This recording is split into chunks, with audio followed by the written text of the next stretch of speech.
The Mountain and the Squirrel. Once upon a time, in a quiet forest, where the clouds touched the treetops, there stood a great big mountain.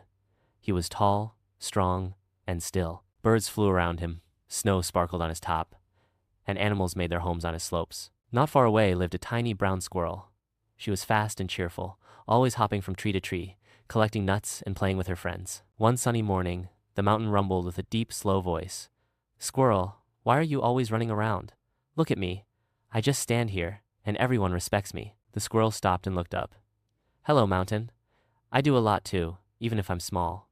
I gather nuts, help plant trees, and I'm very good at climbing," the mountain chuckled.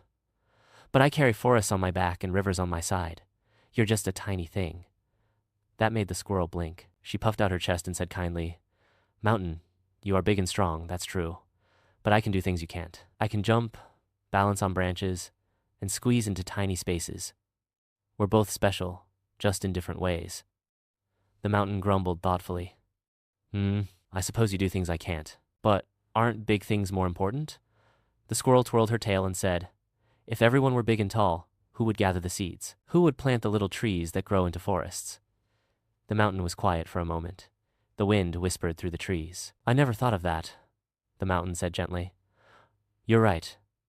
Big or small, we all have our part." From that day on, the mountain and the squirrel became good friends.